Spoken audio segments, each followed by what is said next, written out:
നമസ്കാരം. മരണം ആരെയും വിശുദ്ധനാക്കുന്നില്ല, അതുപോലെ തന്നെ മോശക്കാരനുമാക്കുന്നില്ല. പൊതുവെ കമ്മ്യൂണിസ്റ്റുകാര്, അവർക്ക് താല്പര്യമില്ലാത്ത ആളുകൾ, എതിർപക്ഷത്ത് നിൽക്കുന്ന ആളുകളൊക്കെ മരണപ്പെട്ടാൽ അവർക്ക് ആദരാഞ്ജലികൾ അർപ്പിക്കുന്നതിനോടൊപ്പം ഈ വിശുദ്ധനാക്കുന്നില്ല എന്നുള്ള ഒരു ഡയലോഗ് എഴുതി വെക്കാറുണ്ട്. ഞാനിവിടെ ഈ ഒരു കാര്യം പറയാൻ കാരണം, ഇന്ന് ഒരു വ്യക്തിയുടെ മരണം എന്റെ ശ്രദ്ധയിൽപ്പെട്ടു. ആ മരണവാർത്തയുമായി ബന്ധപ്പെട്ട് ഒന്ന് രണ്ട് കാര്യങ്ങൾ പറയണമെന്ന് തോന്നി. എന്തായാലും ഇവിടെ കമ്മ്യൂണിസ്റ്റുകാർ പൊതുവെ പറയാറുള്ള ആ ഒരു വാക്ക് ഞാൻ കടമെടുക്കുന്നു. അതോടൊപ്പം ആരെയും മോശക്കാരനാക്കുന്നില്ല എന്ന എൻ്റെ ഒരു അഭിപ്രായം കൂടെ ഞാൻ പങ്കുവച്ചു എന്ന് മാത്രം. ഇന്ന് മരണവാർത്ത ശ്രദ്ധയിൽപ്പെട്ടു എന്ന് പറയുന്നത് മറ്റാരുടെയുമല്ല, സിനിമാ സീരിയൽ രംഗത്തൊക്കെ പ്രവർത്തിച്ചു വന്നിരുന്ന കണ്ണൻ പട്ടാമ്പിയുടെ മരണമാണ്. ഇദ്ദേഹം അത്ര പ്രമുഖനായിട്ടുള്ള ഒരു സിനിമ അഭിനേതാവൊന്നുമല്ല.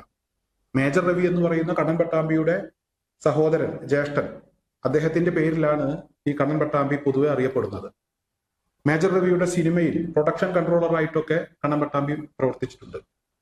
എന്തായാലും സിനിമാ മേഖലയിൽ പ്രവർത്തിക്കുന്ന ആളുകളുടെ FB പേജ് പരിശോധിച്ചു. ഇവരൊന്നും കണ്ണൻ പട്ടാമ്പിയുടെ മരണം അറിഞ്ഞിട്ടില്ല. ഇന്നലെയാണ് കണ്ണൻ പട്ടാമ്പി മരിച്ചത് എന്നാണ് ഞാൻ മനസ്സിലാക്കുന്നത്. കാരണം ഇന്ന് ഒരുപാട് രാവിലെ തന്നെ ഇദ്ദേഹത്തിന്റെ ഫോട്ടോകളൊക്കെ ചില ആളുകൾ പങ്കുവച്ചിട്ടുണ്ട്. അദ്ദേഹത്തിന് ആദരാഞ്ജലികൾ അർപ്പിച്ചിട്ടുണ്ട്. സിനിമാ മേഖലയിൽ പ്രവർത്തിക്കുന്ന ഒരേ ഒരു വ്യക്തി ഈ ഫോട്ടോ ഷെയർ ചെയ്തിട്ടുള്ളത് ഞാൻ മനസ്സിലാക്കുന്നത് മേജർ രവിയാണ്. മമ്മൂട്ടിയും മോഹൻലാലും ദിലീപും ഒന്നും അറിഞ്ഞിട്ടില്ല. കാരണം അത്ര അറിയപ്പെടുന്ന ഒരു നടനല്ല എന്നുള്ളത് കൊണ്ട് ഒരു പക്ഷെ അവർ അറിഞ്ഞു കാണില്ല. അതിലപ്പുറം അത് പ്രത്യേകിച്ച് ഒരു വലിയ വിഷയമായിട്ടൊന്നും ഞാൻ എടുക്കുന്നില്ല. അതുപോലെ രാഷ്ട്രീയ രംഗത്ത് പ്രവർത്തിക്കുന്ന ചില ആളുകളുടെയൊക്കെ പേജുകളൊന്ന് പരിശോധിച്ചു. ഇപ്പോ തൃത്താലയിലെ മുൻ MLA ആണ് VT ബൽറാം. അദ്ദേഹം ഈ മരണവാർത്ത അറിഞ്ഞിട്ടില്ല, അല്ലെങ്കിൽ അദ്ദേഹത്തിന്റെ പേജിൽ ഇദ്ദേഹത്തിന്റെ ഫോട്ടോയൊന്നും ഷെയർ ചെയ്ത് കണ്ടില്ല. കാരണം ഇദ്ദേഹം ഈ തൃത്താലക്കാരനാണ്, ഈ കണ്ണൻ പട്ടാമ്പി എന്ന് പറയുന്ന വ്യക്തി. അതേസമയം തൃത്താലയിലെ ഇപ്പോഴത്തെ ജനപ്രതിനിധി MP രാജേഷ്, അദ്ദേഹം മന്ത്രി കൂടിയാണ്, അദ്ദേഹത്തിന്റെ പേജിൽ കണ്ണൻ പട്ടാമ്പിക്ക് ആദരാഞ്ജലികൾ അർപ്പിച്ച ഒരു പോസ്റ്റ് ഇട്ടിട്ടുണ്ട്. ആദരാഞ്ജലികൾ അർപ്പിക്കുന്നതിൽ പ്രത്യേകിച്ച് ഒരു പ്രത്യേകതയൊന്നുമില്ല. മണ്ഡലത്തിലെ ഒരു വോട്ടർ മരിച്ചു, അദ്ദേഹത്തിന് ആദരാഞ്ജലികൾ അർപ്പിച്ചു, അതിലപ്പുറമൊന്നുമില്ല. ഇനി ആര് ആദരാഞ്ജലികൾ അർപ്പിച്ചാലും അത് ആർക്കു വേണമെങ്കിലും ചെയ്യാവുന്നതാണ്. ചില ആളുകൾ, നേരത്തെ കമ്മ്യൂണിസ്റ്റ് പാർട്ടിക്കാരൊക്കെ എഴുതി വെക്കാറുള്ള സ്ഥിരം ഡയലോഗ്, ആളെ കുറിച്ച് എന്തെങ്കിലുമൊക്കെ അഭിപ്രായ വ്യത്യാസം ഉണ്ടെങ്കിൽ അത് എഴുതി വെക്കാറുണ്ട്. അതിലപ്പുറമൊന്നുമില്ല. എന്തായാലും ഇവിടെ MP രാജേഷിന്റെ പോസ്റ്റിൽ അദ്ദേഹത്തിന്റെ ഒരു സങ്കടം പങ്കുവച്ചിട്ടുണ്ട്. അതായത് കണ്ണൻ പട്ടാമ്പിയെ ആദരിക്കണമെന്ന് വിചാരിച്ചിരുന്നു. അദ്ദേഹം ഒരു നല്ല അഭിനേതാവാണ്. സിനിമാ മേഖലയ്ക്ക് ഇദ്ദേഹത്തിന്റെ മരണം കൊണ്ട് വലിയ നഷ്ടമുണ്ടായി. ഇദ്ദേഹത്തെ ആദരിക്കണമെന്ന് തീരുമാനിച്ചിരുന്നു. ആദരിക്കാൻ കഴിഞ്ഞില്ല. അതൊരു വലിയ സങ്കടമായി, വലിയ ഒരു വേദനയായി എന്ന രീതിയിലാണ് MP രാജേഷിന്റെ FB പോസ്റ്റ്.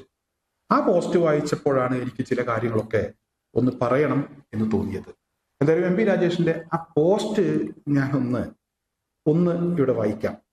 പ്രമുഖ ചലച്ചിത്ര നടനും പ്രൊഡക്ഷൻ കൺട്രോളറുമായ കണ്ണൻ പട്ടാമ്പിയുടെ നിര്യാണത്തിൽ അഗാധമായ ദുഃഖം രേഖപ്പെടുത്തുന്നു. 20-ലധികം സിനിമകളിൽ ശ്രദ്ധേയമായ വേഷങ്ങൾ കൈകാര്യം ചെയ്ത കണ്ണൻ പട്ടാമ്പി മലയാള സിനിമയിലെ പ്രശസ്തരായ സംവിധായകരുടെ പ്രൊഡക്ഷൻ കൺട്രോളറായി പ്രവർത്തിച്ചിട്ടുണ്ട്. പട്ടാമ്പി കോളേജിലെ വിദ്യാർത്ഥിയായിരിക്കെ ക്യാമ്പസ് തിയേറ്ററിലെ മികച്ച പ്രകടനവുമായാണ് കണ്ണൻ പട്ടാമ്പി കലാരംഗത്ത് ശ്രദ്ധേയനായത്. തൃത്താലയിലെ ചലച്ചിത്ര പ്രതിഭകളിൽ ഒരാളായ കണ്ണൻ പട്ടാമ്പിയുടെ അകാലത്തിലുള്ള നിര്യാണം മലയാള ചലച്ചിത്ര മേഖലയ്ക്ക് വലിയൊരു നഷ്ടമാണ്. ചാലിശ്ശേരിയിൽ നടന്നുകൊണ്ടിരിക്കുന്ന 13ാമത് ദേശീയ സരസ് മേളയിൽ ഇന്ന് വൈകുന്നേരം നടക്കുന്ന ആദരസന്ധിയിൽ തൃത്താലയിലെ ചലച്ചിത്ര പ്രതിഭ എന്ന നിലയിൽ അദ്ദേഹത്തെ ആദരിക്കാൻ നിശ്ചയിച്ചിരുന്നതാണ്. ഇതിനിടയിലുണ്ടായ അദ്ദേഹത്തിന്റെ വിയോഗം ഏറെ ദുഃഖകരമാണ്. സഹോദരൻ മേജർ രവി, മറ്റു കുടുംബാംഗങ്ങൾ, സുഹൃത്തുക്കൾ എന്നിവരുടെ ദുഃഖത്തിൽ പങ്കുചേരുന്നു എന്നതാണ് ഇവിടെ നമ്മുടെ മന്ത്രി MP രാജേഷിന്റെ, തൃത്താലയിലെ MLA ആയിട്ടുള്ള MP രാജേഷിന്റെ കുറിപ്പ്.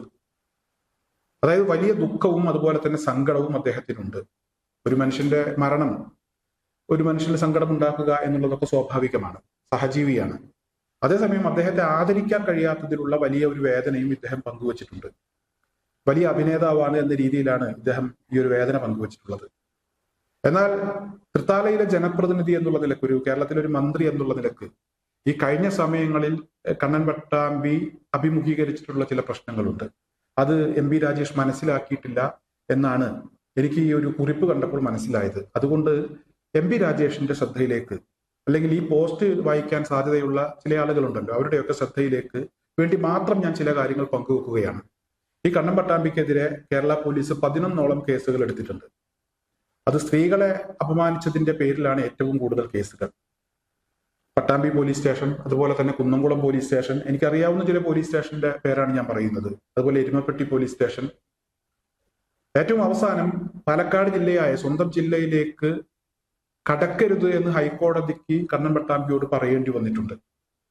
സ്ത്രീകളെ അപമാനിച്ച് ഒരുപാട് പ്രയാസപ്പെടുത്തി സോഷ്യൽ മീഡിയയിലൂടെ മോശപ്പെട്ട വാക്കുകൾ ഉപയോഗിച്ച് വീഡിയോകൾ ചെയ്ത് അത്തരത്തിൽ ഇവിടെ കണ്ണൻ പട്ടാമ്പി പ്രസിദ്ധനാണ്. അക്കാര്യം മന്ത്രിയും അതുപോലെ തന്നെ മന്ത്രിയുമായി ബന്ധപ്പെട്ട ആളുകൾ മനസ്സിലാക്കിയില്ല എന്ന് തോന്നിയത് കൊണ്ട് ഞാൻ ഇക്കാര്യം പറയുന്നു എന്ന് മാത്രം. എന്തായാലും എം പി രാജേഷിനോട് എനിക്ക് പറയാനുള്ളത്, അത്രമാത്രം വേദന തോന്നേണ്ട ഒരു കാര്യം കണ്ണൻ പട്ടാമ്പിയുടെ കാര്യത്തിലില്ല. അദ്ദേഹം ഒരു അഭിനേതാവാണ്, അക്കാര്യത്തിലൊന്നും തർക്കമില്ല. അതുപോലെ തന്നെ 20ഓളം സിനിമകളിൽ അഭിനയിച്ചു, നിരവധി പ്രമുഖരായിട്ടുള്ള ആളുകളുടെ പ്രൊഡക്ഷൻ കൺട്രോളറായിട്ടൊക്കെ പ്രവർത്തിച്ചു എന്ന് പറയുന്നുണ്ട്. നിരവധിയൊന്നുമില്ല. ഞാൻ മനസ്സിലാക്കുന്നത് മേജർ രവി എന്ന് പറയുന്ന അദ്ദേഹത്തിന്റെ സഹോദരന്റെ സിനിമയിലാണ് അദ്ദേഹം അങ്ങനെ പ്രവർത്തിച്ചത് എന്നാണ്. ആ സമയത്തും അദ്ദേഹത്തിനെതിരെ ചില ആരോപണങ്ങളൊക്കെ ഉയർന്നു വന്നിട്ടുണ്ട്.